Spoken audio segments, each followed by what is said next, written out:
I needed to use these other I needed to run away from a life that I didn't want and run toward one that I did.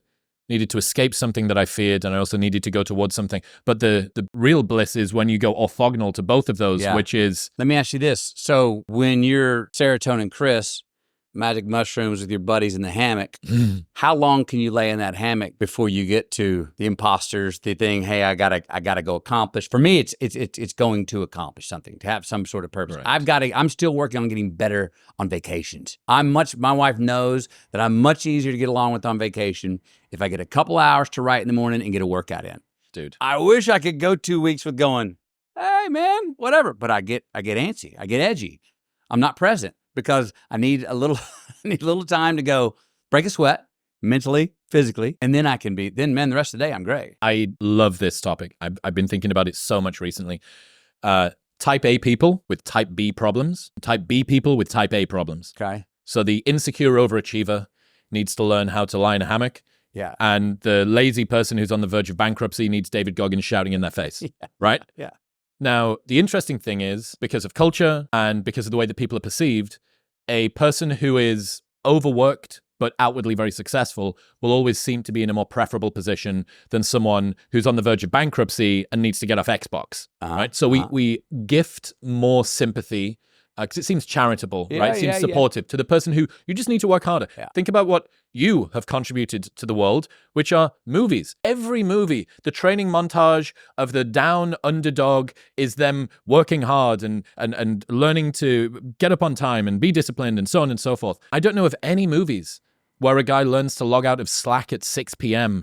and lie on a beach holiday. Right? How like opulent and transactional and dopaminergic are you that you need to be taught how to chill out? You not know there's people out there that would kill to be in the position that you are? That's the dialogue right there. That's interesting. How about a movie about the a low handicap movie for the type A that needs to learn how to get off Slack and go hang in a hammock and pulls that off. And don't ask permission to tell it.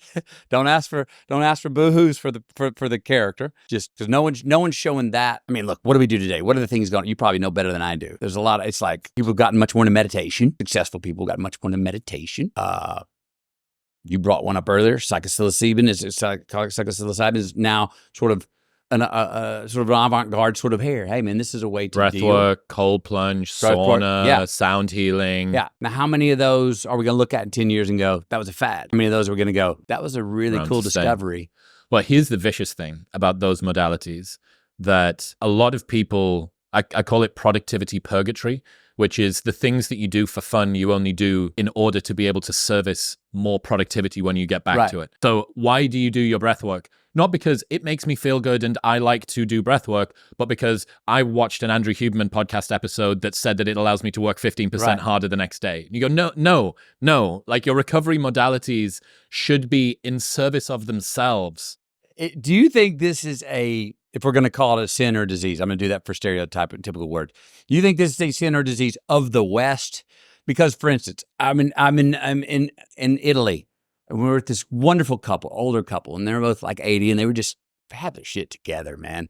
And the lady was in great shape. I was like, I get great shape. She goes, I swimming around this island each day, and then they swim there, and my question was, how far do you swim? And she was like, I swim until I don't want to swim anymore. It was a very Western idea. How far? How much time? She was like, I swim until I don't want to swim anymore. You wanted to quantify it. I was quantifying. You tracked it on Strava, right? You've got a spreadsheet for this. Do you have your ring? Or ring on it? She was like, what? She was confused at my question. And I was like, beautiful stereotypical difference in a European thought and a Western thought. But it's similar to that. It is very much. I mean, we were playing a friend's birthday earlier this year in Miami, and there was a pickleball court, but we were playing, I like good British blokes, we were playing sort of foot tennis instead. And I realized that we were playing to win, and I didn't want to play to win. That wasn't the energy I wanted. I was in dopamine, Chris, and I wanted to be in serotonin, Chris. So I said, why don't we change the rules of the game and work both teams separately, but together to try and make the most beautiful game that we can. I want everyone to be doing trick shots. You want to set up the other side to do trick shots. Some of the guys were good football freestylers, stuff like that. And the first response from my friend that came up with the serotonin, dopamine, cortisol thing, George, his first response was, yeah, and we can count them. And no. Let's keep the mathematics out of this, and that's your lady swimming around. How long? How far? How many times? Yeah. I'm taking this thought to I'm going to play tennis for 2 hours when I leave here. And the girl I'm going to hit with, as much as I can, I'll see if I can do it. I doubt I can do it for 2 hours, but I'll see how long I can do it. A little bit. I'm going to try and set her up for a great shot. See how the rallies go. Yeah. But even then, within that, well, was that shot better than the last one? Was that more beautiful? It's this infinite fucking regress of performance metrics and all the rest of it. Speaking of which, in other news, this episode is brought to you by Skims. If you've ever wondered how McConaughey makes everything look so effortless, here's a tip. Start with being comfortable. With Skims' new boxer briefs, that's exactly what you get. No awkward adjustments, no bunching, just a perfect fit that moves with you every step of the day. As you may have guessed from the fact that I wear shorts all the time, I'm a massive fan of being as comfortable as possible, which is why Skims are the perfect choice to wear every day. So if you're still holding on to that old pair of briefs from 5 Christmases ago that frankly need to go in the bin, do yourself a favor and upgrade to Skims. Right now, you can shop Skims menswear by going to the link in the description below or heading to skims.com. That's SKIMS. Fastball. In 6 weeks' time, it's the 10th anniversary of Interstellar. Oh, and I think it's being re-released in theaters in 70mm IMAX. And IMAX. Yeah. Okay. How did that movie change you? It's my favorite movie of all time. So thank you for... I have a lot of people tell me that's their favorite movie of all time. And that's another that a lot of people I had to go watch 4 times. There's a lot to take in. There's a lot to take in. Classic Nolan. Yeah. How did it change me? And you're not talking about like the success of the movie, being like the subject material and everything else. Either working with Christopher, learning about, Kip Thorne, fucking the consultant physicist on that show, so much stuff. Well, also, it was in that sense, it was similar to when I did a movie called Contact, and I got to sit with Carl Sagan for 3.5 hours, and he went through, and I remember walking away from that going, oh my gosh, as a believer, God's backyard's a whole lot bigger than I thought it was, which is a very humbling and empowering. Look, the main thing was, I think, on the human side of the real, me personally, I was like, oh, you don't leave your kids to go do what your dream is. And then when I changed dream, what your dream is, to go do what you were meant to do, what you were born to do, that you have an ability to do like nobody else. I was like, ooh, well, maybe you do leave your kid. That argument and that leaving, which is that countdown, I remember that's where I was. So that's the scene I'm remembering, is the price you pay, the cost, the consequence of chasing down. And my initial thought was, oh, Cooper's being selfish in the wrong way.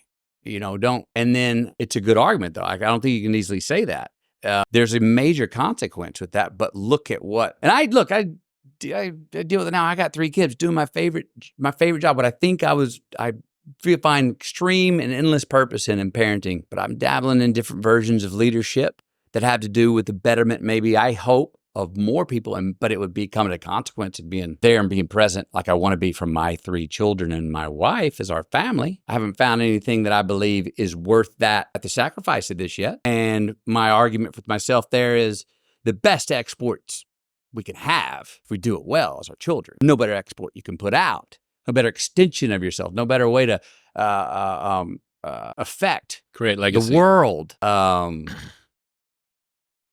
Than hopefully having some healthy children that can go be independent enough and you taught them when they see the world in the right way and can chase down things that they love, and they hopefully love the right things. So contributing to anything in place of that is a net negative. Well, that'd be my argument at the sacrifice of fewer that I feel like, oh, that's my lineage. I'm helping give them the palette to paint on, and I'm handing the right colors to them and letting them fall from the right heights to the right trees, to where they get bruised, but hopefully don't break a neck. You know what I mean?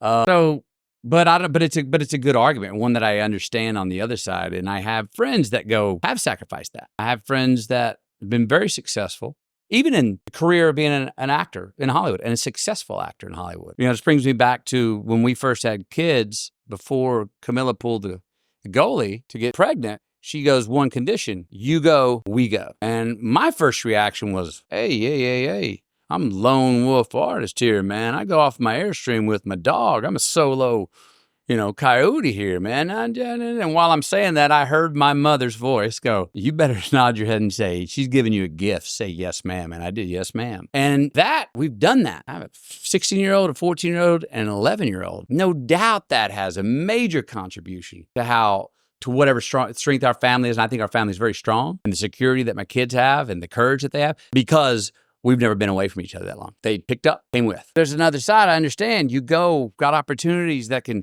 do great things. And I can share art or leadership in the world that, hey, I'm going to be away. And maybe there's an argument that could be better for your children later on, or maybe better for their children. But this is we were talking about that infinite regress of being mean to yourself, or it's emotions about emotions and stuff. Thinking about the decision that Cooper needs to make, and also the decision that you need to make, you can always continue to kid yourself a little bit more. Is it more virtuous to stay at home with your children, to raise your children, despite the fact that the likelihood of them surviving into the future and their kids surviving into the future is lessened by that? Okay, but then if you go and do the thing, you leave them, you're making that sacrifice. But are you doing it because you want to save the